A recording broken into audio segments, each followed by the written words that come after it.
सो है guys, welcome back to our new video. इस video के अंदर हम बात करने वाले हैं कि आईपीएस क्लर्क में इंग्लिश का कैसे अटैम्प्ट होना चाहिए हमारे, या इंग्लिश में हम कैसे अपने नंबर इंप्रूव कर सकते हैं। सो सबसे पहले इस वीडियो में मैं आपको कुछ टिप्स दूंगा जो आपको सेक्शन टाइमिंग के अंदर मदद करेगा।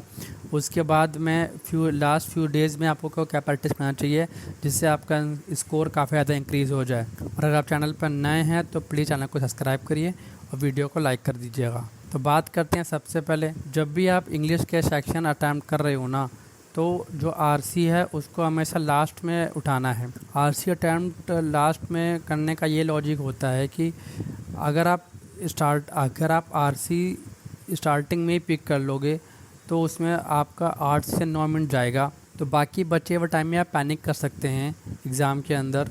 तो सबसे पहले इंग्लिश में जो आपका सारा मिसलेनियस क्वेश्चन है उसको कवर करना है। उसके बाद आपको पूरे पैराजम्बल्स और लास्ट में आरसी करनी है। इसी सीक्वेंस में आपको ये अटैम्प्ट करना है।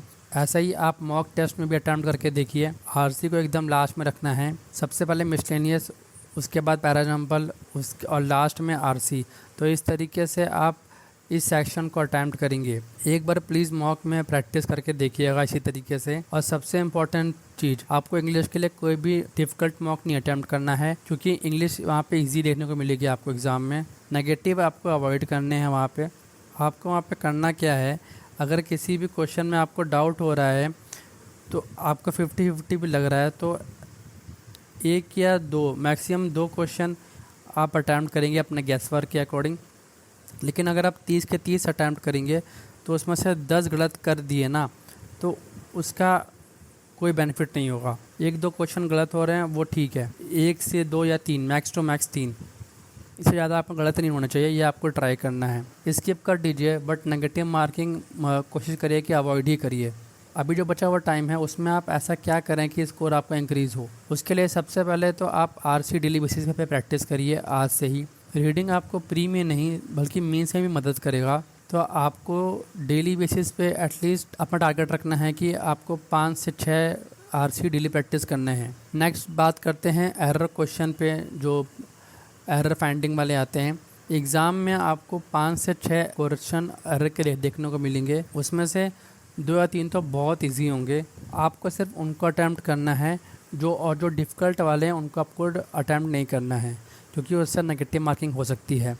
अगर आपको आता है तो करिए, वरना आप उसको स्किप कर दीजिए। अगर मैं आपकी जगह वहाँ पे होता तो मैं उसको पक्का स्किप कर देता, अगर मुझे उसके बारे में ज़्यादा जानकारी नहीं है। तो नेगेटिव से तो अच्छा है कि मैं अटैम्प्ट नहीं करूँ। उसके बाद जो सबसे कॉमन डाउट रहता है कि हमें वो कैब करनी है या नहीं करनी है। मैं अभी यही सजेस्ट करूँगा कि आपको वोकैब अभी मत करो। करोगे तो उससे बेटर तो कुछ नहीं है, बट अगर नहीं करना चाहते तो इतना टाइम नहीं है कि आपके पास कि आपको ऐसा लगता है कि जो 2-3 नंबर के वोकैब आने हैं वो मैं कहीं और से पढ़ के कर लूँ या कुछ ऐसा कर लूँ, क्योंकि वोकैब आपको 1000 प्रकार के दिखेंगे। और एग्ज़ाम में सीधे सीधे क्वेश्चन आता है, what is the meaning of this word according to the passage. Vocab आपने याद कर रखी है, आपको उसके सिनोनिम एंटोनिम्स याद किए हुए हैं, बट अगर वहाँ ऐसा क्वेश्चन आएगा अकॉर्डिंग टू पैशन, तो वहाँ आपकी रीडिंग अच्छी होनी चाहिए। रीडिंग स्किल्स आपके यहाँ पर डिपेंड करेगी।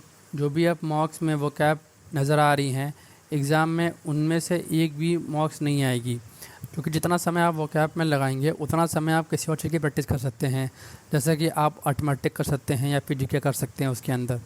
तो अभी आप वोकैब पे इस समय मत फोकस करिए, जब आपका प्री वरी हो जाए तब आप आराम से वोकैब पढ़िए। बट वोकैब में काफ़ी ज़्यादा समय वेस्ट करने की ज़रूरत नहीं है, और जिन्हें करना है वो आराम से अपना कर सकते हैं। नेक्स्ट बात करते हैं पैराजम्पल की। तो जो सेंटेंस आपको इंट्रोडक्शन दे रहा है, इंट्रोडक्शन और जो कंक्लूजन बता रहा है, वो सब आपको पढ़ते ही समझ में आ जाएगा कि ये लास्ट वाला है या फर्स्ट वाला है। अब बात करते हैं, हम जो थोड़ा सा टाइम बचा हुआ है उसमें ऐसा क्या प्रैक्टिस करें कि हमारा जो स्कोर है वो इंक्रीज़ हो जाए। सबसे पहले तो आप फिक्स रखो कि आरसी प्रैक्टिस करनी है। आरसी की पीडीएफ्स आप काफ़ी सारे टेलीग्राम ग्रुप से डाउनलोड कर सकते हैं। प्लस आपका इंग्लिश के सेक्शन जितने अटैम्प्ट कर सकते हैं उतने प्रैक्टिस करिए। एट लास्ट मेरा सजेशन यही है कि जो फ्यू डेज़ बचे हैं उसमें आप ज़्यादा से ज़्यादा आरसी प्रैक्टिस करिए। डेली 50 एरर क्वेश्चन करिए, मिसलेनियस क्वेश्चन करिए, और एटलीस्ट 2 से 3 सेक्शन मॉक लगाइए। और मैं उम्मीद करता हूँ कि ये सब चीज़ें आपको ज़रूर वहाँ पेपर में मदद करेंगी। बस आपको मेन जो ध्यान रखना है वो नेगेटिव का है कि नेगेटिव मार्किंग भी आपको अवॉइड करनी है। जिस तरीके से मैंने स्टार्टिंग बताया, आपको उसी तरीके से अटैम्प्ट करना है पेपर अपना, और सेक्शनल को भी उसी तरीके से स्टैंड करना है। और हमेशा मॉक सबमिट होने के बाद उन चीज़ों को एनालाइज करिए। मैं उम्मीद करता हूँ कि इससे आपको कुछ हेल्प मिलेगा आपके एग्ज़ाम के अंदर।